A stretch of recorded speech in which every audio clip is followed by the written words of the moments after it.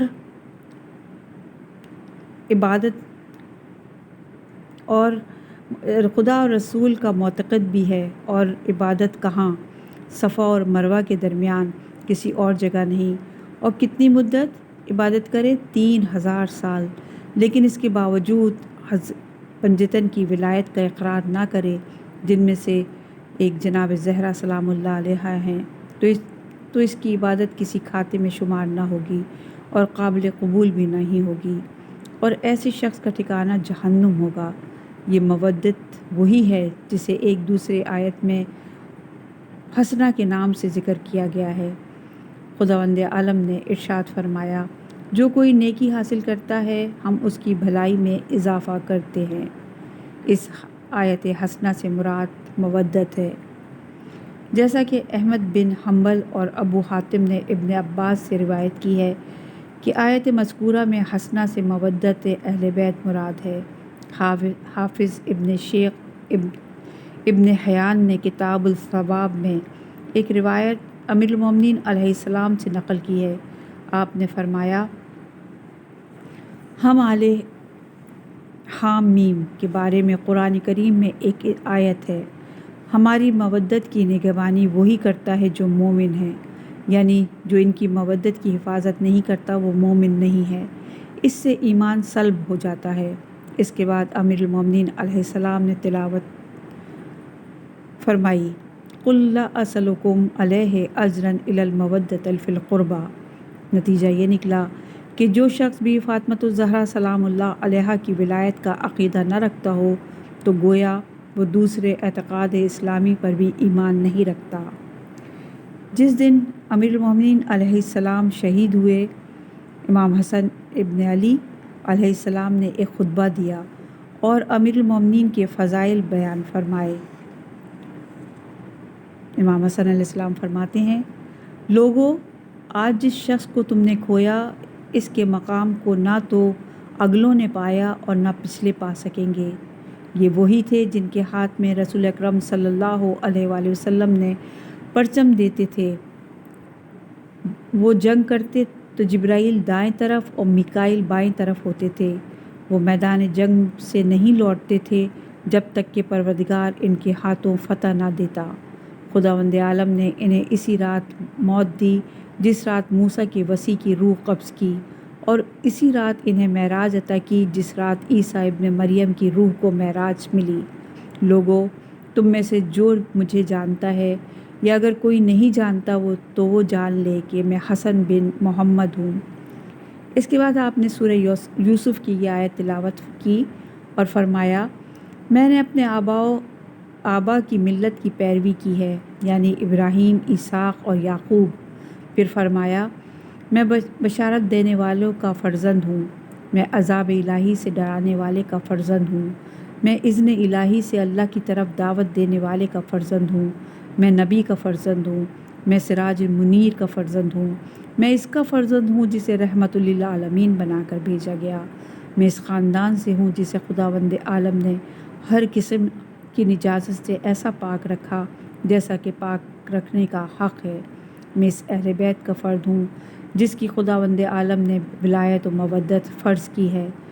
ہمارے ہی بارے میں حضرت محمد صلی اللہ علیہ وآلہ وسلم نے کہا تھا، قُل لا اسألکم علیہ اجرا الا المودۃ فی القربى، کہہ دیجئے میں تم سے رسالت کا کوئی اجر نہیں مانگتا مگر یہ کہ میرے قربہ سے مودت رکھو۔ اس روایت کو حاتم رزدندی نے بھی نقل کیا ہے اور اس میں یہ جملے زیادہ ہیں کہ امام حسن علیہ السلام نے اس کے بعد فرمایا، میں اس خاندان کا فرد ہوں جن کے پاس جبرائیل نازل ہوتے تھے اور ہمارے ہی پاس سے واپس اوپر چلے جاتے تھے، میں اس خاندان کا فرد ہوں جس کی مودت خداوند عالم نے تمام مسلمانوں پر فرض کی ہے، یعنی جو بھی مسلمان ہونے کا دعویدار ہے اسے اہل بیت کی مودت رکھنی چاہیے، اور مسلمانوں کا کوئی فرد بھی اس سے مستثنیٰ نہیں ہے۔ اور انہی کی شان میں خداوند عالم نے فرمایا، قُل لا اسألکم علیہ اجرا الا المودۃ فی القربى، ہم اسی خاندان کے فرد ہیں جن کے بارے میں مذکورہ آیات اور دوسری آیت نازل ہوئی۔ یہاں پر حسنہ سے مراد ہم اہل بیت کی مودت کا حصول ہے۔ اس روایت کو حافظ بزاز، حافظ طبرانی نے معجم میں، ابو الفرج نے مقاتل الطالبین، ابن ابی حدید نے شرح نہج البلاغہ میں، حیثمی نے مجموعہ میں، ابن صباح نے فصول میں، حافظ گنجی نے کفایہ میں، حافظ نسائی نے حبیرہ میں، ابن حجر نے صواعق میں، صفا نہضۃ المجالس میں، حضری نے رشقۃ الحادی میں نقل کیا ہے۔ علی بن حسین اپنے دمشق کے سفر کے دوران بھی آیت مودت سے استدلال کیا ہے اور ایک راوی سے یوں مخاطب ہوئے ہیں، کیا تم نے قرآن پڑھا ہے؟ اس نے کہا جی ہاں۔ آپ نے فرمایا،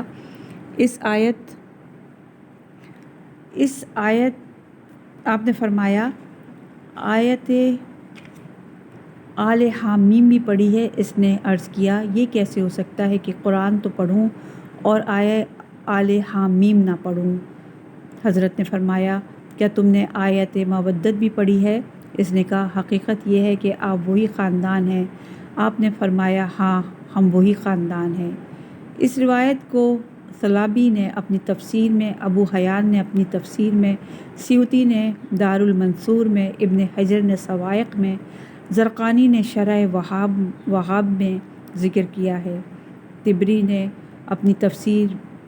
اپنی تفسیر میں لکھتا ہے کہ سعید بن جبیرہ، عمر بن شعیب نے اس موضوع کے بارے میں کہ پیغمبر اکرم صلی اللہ علیہ وآلہ وسلم کے قربا کون ہیں، زمشاری سے یوں نقل کرتے ہیں، آل محمد وہ لوگ ہیں جن کی طرف سے ان کے امور پلٹتے ہیں اور وہ محکم اور کامل تر ہوتے ہیں، اور یہی آل ہیں، اور اس میں کوئی شک نہیں کہ ان میں فاطمہ، علی، حسن اور حسین ہیں۔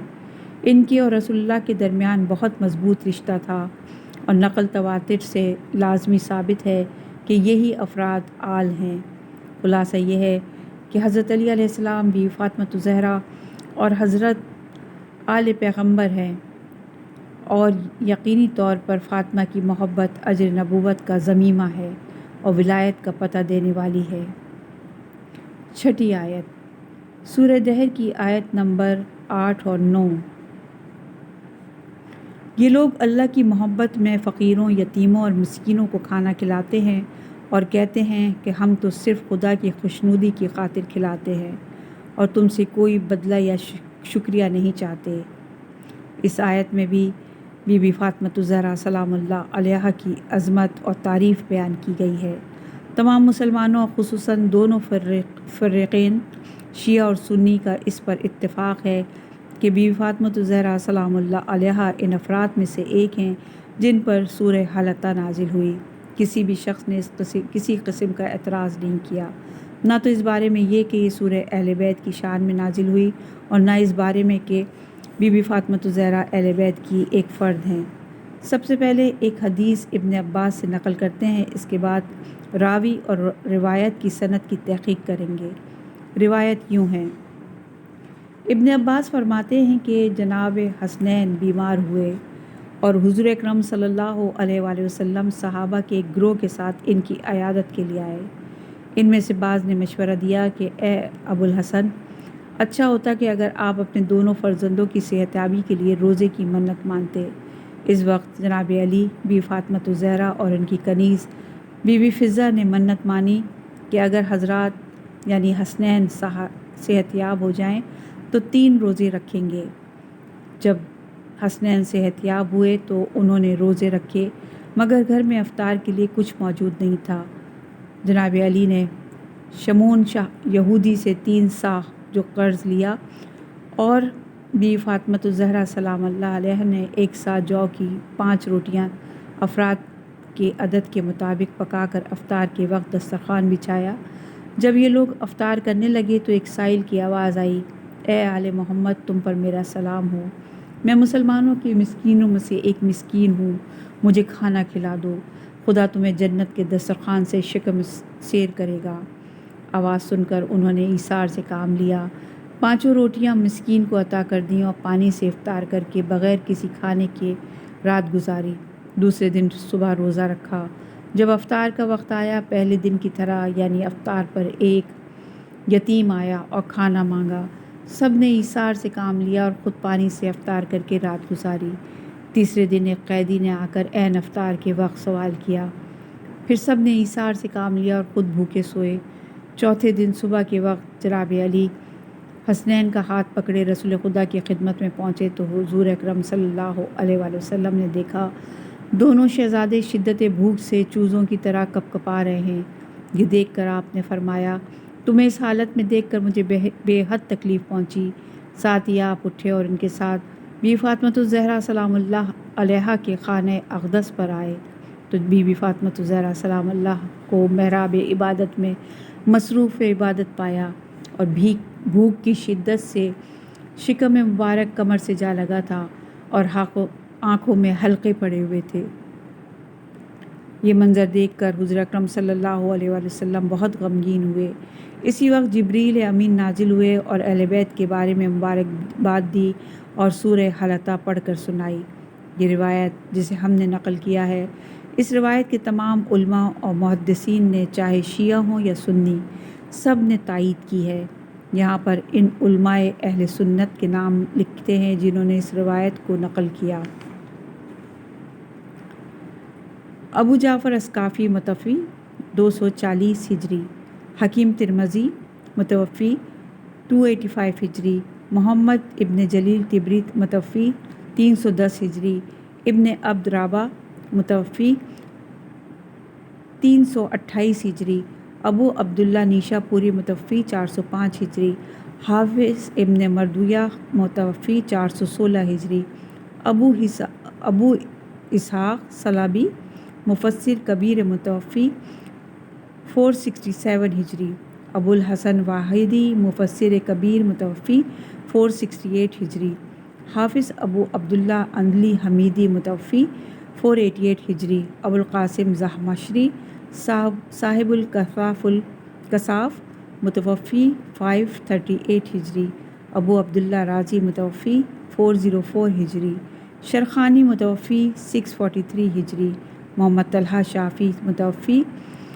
452 ہجری، ابو المظفر سبط ابن جوزی متوفی 654 ہجری، عز الدین عبدالحمید متوفی 455 ہجری، حافظ عبداللہ گنجی شافعی 658 ہجری، قاضی نور الدین بیازوی متوفی 75 ہجری، حافظ محب الدین تبری متوفی 694 ہجری، حافظ ابو محمد ابو حمزہ ازدی اندلی متوفی 699 ہجری، حافظ الدین نصفی متوفی 701 ہجری، شیخ الاسلام ہموئی متوفی 766 ہجری، نظام الدین قمی نیشاپوری مفسر قرآن ہشتم 63، علاء الدین علی محمد خزان متوفی 741، قاضی عصاء الدین اجی متوفی 756، حافظ ابن حجر متوفی 856، حافظ جلال الدین سیوطی متوفی 911 ہجری، ابو سعود عمادی حنفی متوفی 986 ہجری، شیخ اسماعیل بروسی متوفی 1137 ہجری، شکافی متوفی 1173 ہجری، محمد سلیمان محفوظ 12ویں صدی کے عالم۔ ان کے علاوہ علماء عامہ کے ایک بڑے گروہ نے بھی اس روایت کو نقل کیا ہے۔ 7ویں آیت سورہ احزاب کی آیت نمبر 73۔ ترجمہ: ہم نے اپنی امانت کو آسمانوں، زمین اور پہاڑوں پر پیش کیا تو انہوں نے اسے اٹھانے سے انکار کیا اور اس سے ڈر گئے، اور انسان نے اسے اٹھایا، بے شک وہ ظالم اور نادان ہے۔ یہ آیت بھی ان آیات میں سے ایک ہے جس سے بی بی فاطمۃ الزہرا سلام اللہ علیہا کی ولایت کے اسبات میں استفادہ کیا جا سکتا ہے۔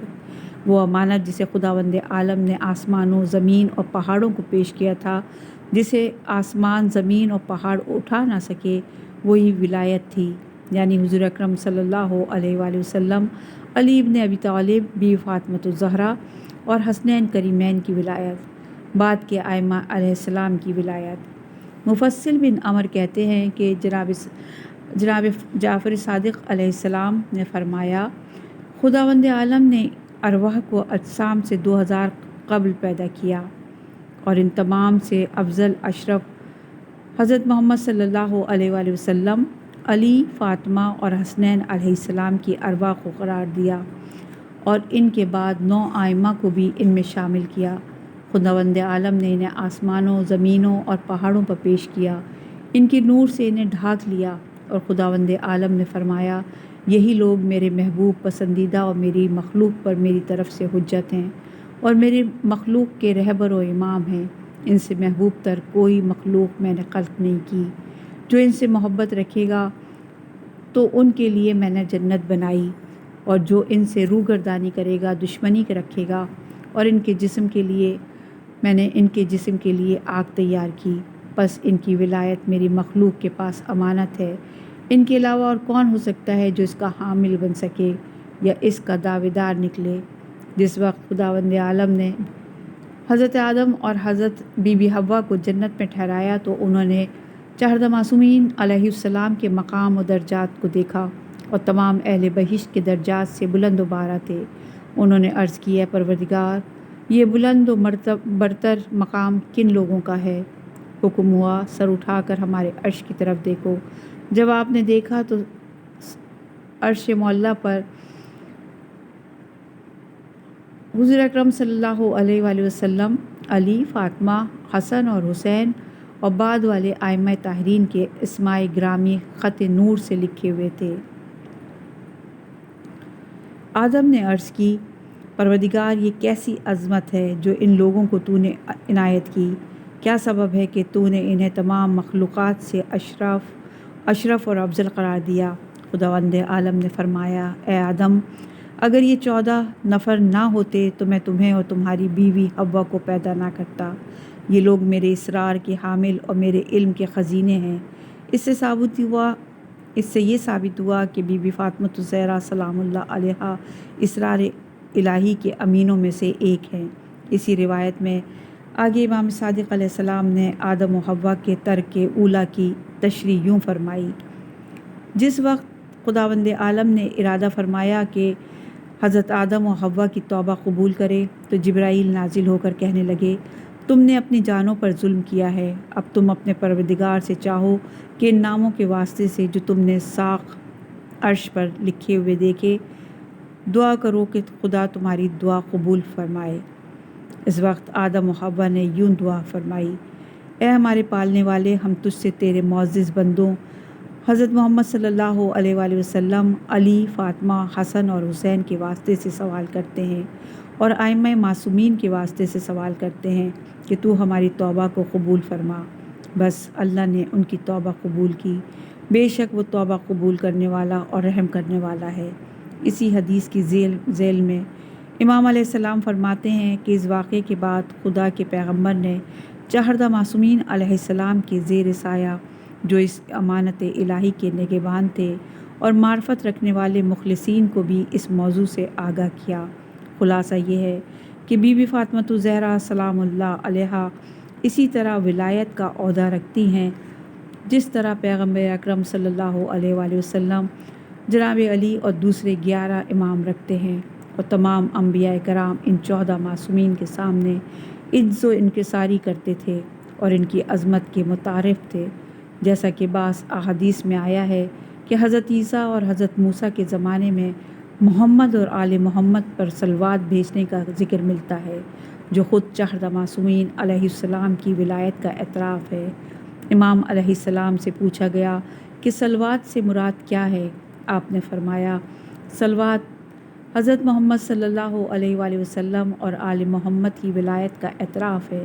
اس کے بعد آپ نے فرمایا، یہ وہی ولایت ہے جس کے بارے میں خداوند عالم نے فرمایا۔ ترجمہ: قرآن کریم کی یہ 7 آیتیں ایسی ہیں جن کی مدد سے جناب فاطمہ الزہرا سلام اللہ علیہا کی شان اور عظمت کا ادراک حاصل کیا جا سکتا ہے۔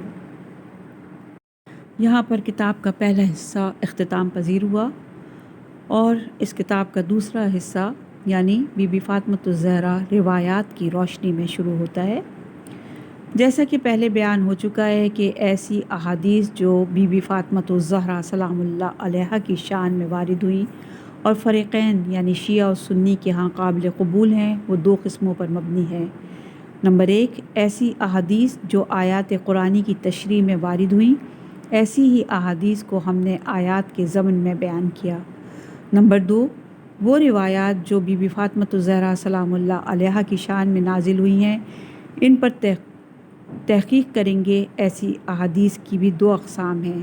نمبر 1، ایک ایسی احادیث جو تمام پنجتن پاک کی منقبت میں وارد ہوئی ہیں، جن میں جناب فاطمہ الزہرا سلام اللہ علیہا بھی شامل ہیں۔ نمبر 2، وہ احادیث جو صرف خصوصی طور پر بی بی فاطمہ الزہرا سلام اللہ علیہا کی منقبت اور شان میں وارد ہوئی ہیں۔ ہم پہلے مرحلے میں پہلی قسم کی احادیث کو 15 موضوعات کے تحت بیان کرتے ہیں اور ان کی تشریح پیش کرتے ہیں۔ پہلا موضوع، بی بی فاطمہ الزہرا سلام اللہ علیہا کائنات کی علتوں میں سے ایک ہیں۔ اس موضوع کے تحت فرقین یعنی شیعہ اور سنی کے ہاں بہت ساری روایات موجود ہیں جن کی بنا پر ثابت ہوتا ہے کہ بی بی فاطمہ الزہرا سلام اللہ علیہا کی پیدائش دنیا کے اسباب میں سے ایک ہے، بالکل اسی طرح جیسے آپ کے پدر بزرگوار اور امیر المومنین علیہ السلام اور حسنین کریمین خلقت عالم کی علت ہے۔ اگرچہ اس موضوع کے متعلق احادیث ہم آیات کے ذیل میں بیان کر چکے ہیں، لیکن یہاں بھی ایک حدیث بیان کرتے ہیں جس کے راوی ابو ہریرہ ہیں۔ وہ بیان کرتے ہیں کہ حضور اکرم صلی اللہ علیہ وآلہ وسلم نے فرمایا، جس وقت خداوند عالم نے حضرت ابو البشر آدم کو پیدا کیا اور ان میں اپنی روح پھونکی تو آدم عرش کی طرف متوجہ ہوئے۔ جب وہاں دیکھا تو 5 اشکال رکوع اور سجود کی صورت میں ہے، تو حضرت آدم نے پوچھا، پروردگار تو نے مجھ سے پہلے بھی کسی کو مٹی سے بنایا ہے؟ فرمایا نہیں۔ تو آدم نے پھر پوچھا، وہ 5 کون ہیں جو میری شکل اور حیت میں ہیں؟ ارشاد ہوا، وہ تمہاری اولاد میں سے ہیں، اگر وہ نہ ہوتے تو میں تمہیں خلق نہ کرتا۔ یہ وہ 5 ہیں جنہوں نے اپنے 5 ناموں سے مشتق کیا ہے، اور اگر یہ نہ ہوتے تو میں جنت و دوزخ، عرش و کرسی، زمین و آسمان، فرشتے اور انسان،